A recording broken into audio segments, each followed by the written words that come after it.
To the GCI YouTube channel. आज के इस वीडियो में हम देखने वाले हैं CRE PYQ सीरीज़ का पार्ट 4।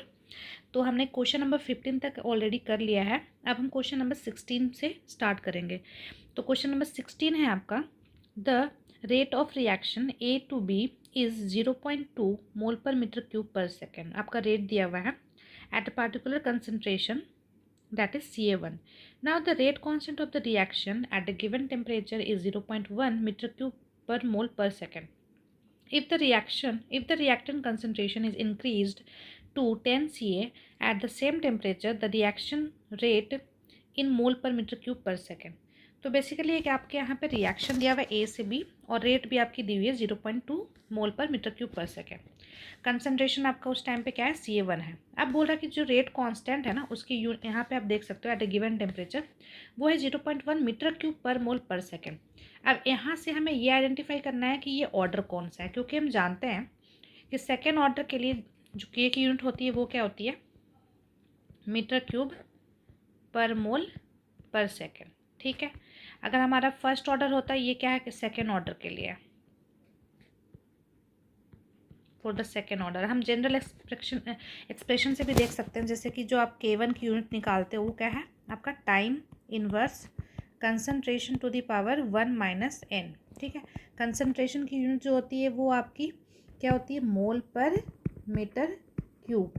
तो अगर आप यहाँ पे पावर में 2 डालोगे n के जगह पे तो 1 माइनस 2 मतलब ये हो जाएगा मीटर क्यूब पर मोल, और ये आपका सेकेंड में होता है मतलब सेकेंड इनवर्स। तो देख सकते हो कि ये सेकेंड ऑर्डर के लिए मीटर क्यूब पर मोल पर सेकेंड होता है। ठीक है, तो ये तो आप देख के ही पहचान लोगे, और आपको ये याद भी होना चाहिए कि जो सेकेंड ऑर्डर के लिए रेट कांस्टेंट की जो यूनिट है वो क्या होती है, ताकि हमें ये हेल्प मिल जाए। ठीक है, चलो अब यहाँ तक हमने देख लिया कि इसकी यूनिट से हम समझ लिए कि ये सेकेंड ऑर्डर रिएक्शन है। ठीक है, अब बोल रहा है कि आपका जो कंसनट्रेशन है ना रिएक्टेंट की वो आपकी इंक्रीज़ हो गई है, वो हो गई है पहले CA थी अब 10 CA हो गई है सेम टेम्परेचर पे। तो आपका रिएक्शन रेट पे अब क्या प्रभाव पड़ेगा। ठीक है, तो माइनस RA जो है,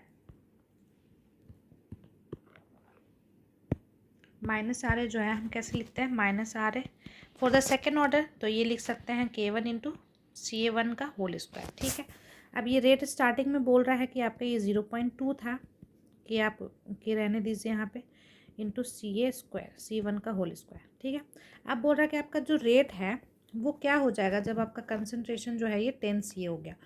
तो अगर हम minus RA for the second case निकालना है, rate for the first case दिया हुआ है, दोनों का हम क्या करते हैं रेशियो ले लेते हैं। तो ये तो K1 आपका सेम ही रहेगा, और ये आपका सेकंड केस में आपका कंसंट्रेशन है, और ये आपका पहला केस में जो है वो है। तो ये K तो सेम है, K से K कैंसिल हो जाएगा। अब ये जो CA है फॉर द सेकंड केस ये 10 CA हो गया, डैट मीन्स 10 इंटू 10 CA1 का होल स्क्वायर हो जाएगा डिवाइडेड बाई CA1 का होल स्क्वायर। तो ये CA1 स्क्वायर से CA1 स्क्वायर जो है कैंसिल हो गया, तो यहाँ पे क्या बच जाएगा 10 का स्क्वायर मतलब ये 100 बच गया। अब हम देख सकते हैं कि माइनस RA 2 हमें निकालना है और ये 100 है, और ये क्रॉस मल्टीप्लिकेशन में क्या हो जाएगा माइनस का RA 1 फॉर द मतलब फर्स्ट केस। तो ये 100 इंटू माइनस RA 1 जो है फर्स्ट केस के लिए आप देखो तो ये ऑलरेडी दिया हुआ है 0.2, तो यहाँ 0.2 से मल्टीप्लाई कर देंगे तो ये कितना आ जाएगा 20। अब इसकी यूनिट जो है वो सेम ही रहेगी, क्योंकि इसका यूनिट वैसे भी क्या था ये मोल पर मीटर क्यूब पर सेकेंड जो कि रेट की यूनिट होती है। तो ये ऑप्शन देखो किस में गिवन है, ए में, तो इसका आंसर जो है ऑप्शन ए हो जाएगा। ठीक है, तो आई होप ये क्लियर हो गया। अब हम चलते हैं क्वेश्चन नंबर 17 की तरफ, जो कि आपका 1919 से क्वेश्चन पूछा गया था। अब ये है for the reaction A plus B gives you 2B plus C। अब आपको RA और RB में रिलेशन फाइंड आउट करना है। तो देखो ये नॉर्मली ऐसे भी लिख सकते हैं A plus B, B plus B plus C। अब ये जो है आपका B जो है, अगर आप इधर इसको मैथमेटिकली अगर आप इसको एक तरह से यहाँ पे सेंड कर देते हो, इसको भेज दोगे तो ये क्या हो जाएगा B से B एक कैंसिल हो जाएगा। तो ये ओवरऑल मतलब बना क्या रहा है, ये बना रहा है A से B प्लस C। ठीक है, इस तरीके से हम इसको लिख सकते हैं। अब हम लिख सकते हैं जो जनरल एक्सप्रेशन जानते हैं, माइनस RA डिवाइडेड बाई इसका कोफिशिएंट ये 1 हो गया equal to RB divided by इसका कोफिशिएंट भी 1 है। तो ये क्या हो जाएगा, minus R A equal to R B. तो देख लो कौन से ऑप्शन में है, ये है R A equal to minus का आर बी, ऐसे भी बोल सकते हैं। तो ये जो है ऑप्शन आपका बी में दिया हुआ है, ठीक है, माइनस का आर बी। तो देखो ऑप्शन बी इसका करेक्ट हो गया, ठीक है।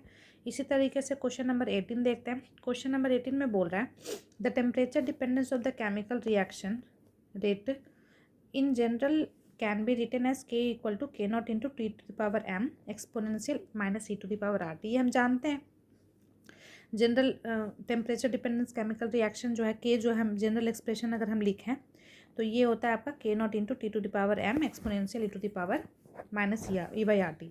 ना what is the value of M, यहाँ पे जो ये एम है इसकी वैल्यू क्या होगी for the collision theory, transition state theory and from the Arrhenius law. तो हम जानते हैं कि जो एम की वैल्यू है वो आपकी क्या होती है, अगर कॉलिजन पहले पूछा है तो हम कॉलिजन के पहले करेंगे, तो 1/2 होती है। अब देखो इसका याद करने का तरीका भी आप याद रख सकते हो अगर आप कंफ्यूज होते हो तो। कॉलिजन मतलब किसी चीज़ का मतलब टकराना एक तरह से होता है ना, तो कोई चीज़ टकरा जाएगा तो क्या हो जाएगा, एक तरह से टुकड़े में बढ़ जाएगा। तो इस तरीके से आप याद कर सकते हो कि कॉलिजन है तो मतलब 1/2 हो गया, मतलब किसी जैसे 1 है, अब किसी चीज़ में टकराया मान के चलो तो 1/2 हाफ में हो गया। तो ऐसे इस तरीके से आप याद कर सकते हो, ठीक है। तो कॉलिजन जो है आपका 1/2 हो गया। ट्रांजिशन स्टेट थ्योरी में जो है आपका एम जो है हमेशा 1 होता है। और आर्हेनियस लॉ तो सबको पता है कि के इज इक्वल टू आपका क्या होता है, K naught into E to the power मतलब exponential minus E by R T, ठीक है। तो यहाँ पे तो हमेशा एम टू दी एम जो टी टू दी पावर अगर 0 करते हैं तो जाके ये 1 बन जाता है। तो आप यहाँ से इसको भी डायरेक्टली याद रख सकते हो कि एम जो है हमेशा यहाँ पे फॉर द आर्हेनियस किसके लिए होता है, आर्हेनियस के लिए 0 होता है, एम इक्वल टू 0 होता है। ट्रांजिशन के लिए आपका क्या होता है, 1 होता है। कॉलिजन के लिए 1/2 होता है। तो ये क्वेश्चन नंबर 18 क्लियर है। अब हम चलते हैं क्वेश्चन नंबर 19 की तरफ। क्वेश्चन नंबर 19 में बोला है कि from collision theory the reaction rate constant is proportional to. तो basically rate is equal to K into K naught into E to the power minus का ई अपॉन आर टी होता है for the Arrhenius, sorry for the, ये तो Arrhenius लिखा है लेकिन हमें कॉलिजन पूछा है तो ये हम लिखेंगे K naught into T to the power 1/2 E to the power minus E by R T, ठीक है। अब पूछ रहा है कि जो रेट कांस्टेंट है वो किसके प्रोपोर्शनल है। तो ये रेट कांस्टेंट अगर आप देखते हो तो प्रोपोर्शनल तो है ये, इसमें आपका के नॉट तो चलो आपका कांस्टेंट है, ये डायरेक्टली प्रोपोर्शनल है एक तो टी टू द पावर 1/2 के, और टी यहाँ पे भी है मतलब E to the power minus E by R T के भी प्रोपोर्शनल है, मतलब ये दोनों के प्रोपोर्शनल होना चाहिए। बट अगर आप देखो तो इसमें ऐसा कोई ऑप्शन नहीं, जैसे यहाँ पे E to the power minus E by R T बोला है बट टी इस पर भी तो प्रोपोर्शनल डिपेंड है ना मतलब, लेकिन यहाँ पे तो सिर्फ ये है तो ये नहीं होगा। इसमें भी देखो यहाँ पे पावर यहाँ पे बाई 2 कर दिया तो ये नहीं होगा। सिर्फ रूट टी के प्रोपोर्शनल है क्योंकि टी दोनों का फंक्शन आप देखोगे, जो टेम्परेचर है वो यहाँ पे भी है और टी यहाँ पे भी है, तो टी जो है दोनों जगह पे आ रहा है तो सिर्फ रूट टी भी नहीं होगा। तो हम जनरल एक्सप्रेशन से एक तरह से बोल सकते हैं कि ये root T to the power M into minus E to the power R by T ये पूरे के प्रोपोर्शनल है, ठीक है। के जो है ये इस पूरे के प्रोपोर्शनल है। बट यहाँ पे एम जो है कब है, ये जब ये 1/2 है। तो यहाँ से ऑप्शन जो है डी होना चाहिए। हालांकि यहाँ पे m जो है 1/2 है, ये हम कॉलिजन थ्योरी से ऑलरेडी जानते हैं तो ये हम इस तरीके से जनरल एक्सप्रेशन से हम ऐसे लिख सकते हैं। तो इसलिए ये कंफ्यूज मत होइएगा, ये ऑप्शन तीनों में आपका ऑप्शन डी है। इसका कई जगह पे आंसर गलत है तो डोंट कंफ्यूज, आपका ऑप्शन डी ही इसका सही आंसर है, ठीक है।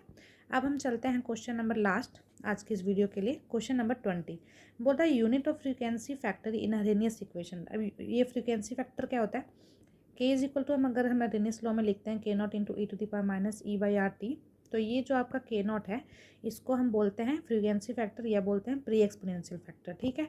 तो इसकी पूछ रहे जो यूनिट है वो क्या होगी। अब यहाँ पे 4 ऑप्शन है। अब देखो, are the same of those of the rate constant, depend on the order of the reaction, depend on the temperature pressure etc of the reaction, और are cycles per unit time. तो basically अगर आप देखो तो exponential का जो power है ये माइनस ये बाई आर टी, इसकी यूनिट तो होगी नहीं, ये यूनिटलेस है। आप देख सकते हैं आर की यूनिट रखो तो यहाँ पे क्या हो जाएगा, टी की यूनिट रखोगे और माइनस ये की रखोगे, ये जूल पर मोल के जूल पर केल्विन, और ये भी आपका वही हो जाता है जूल पर मोल, ठीक है।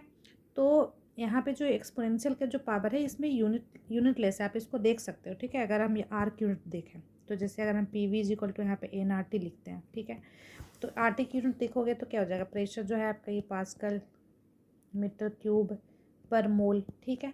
अब माइनस ई ए की भी रखोगे तो ये क्या हो जाता है आपका पास्कल मीटर क्यूब पर मोल, तो इसकी यूनिट जो है ये आपकी कैंसिल आउट हो जाती है, तो एक्सपोनेंशियल जो है आपका यहाँ पे यूनिट लेस होता है, ठीक है। ये बात आपको ध्यान रखना है। तो बेसिकली अगर आप फिर कंपेयर करते हो कि के की जो यूनिट है ये तो यूनिट लेस हो गया, तो डैट मीन्स कि जो के की यूनिट होगी वही आपका के नॉट का यूनिट हो जाएगा।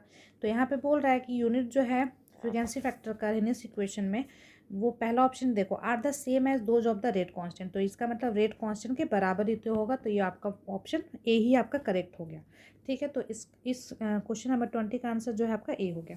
तो आई होप कि आपको ये 5 क्वेश्चन क्लियर होगा, और इसी तरीके से हम आगे जो है क्वेश्चन नंबर 21 से 25 का सॉल्यूशन देखेंगे नेक्स्ट पार्ट फिफ्थ में। तो अगर आपको वीडियो अच्छा लगा हो तो लाइक करो, शेयर करो, और आप एक जगह पे ही ये क्वेश्चन करते रहना, तो आपको रिवीजन में हेल्प करे आने वाले समय में। तो वीडियो अच्छा लगा हो तो लाइक करो, शेयर करो एंड सब्सक्राइब।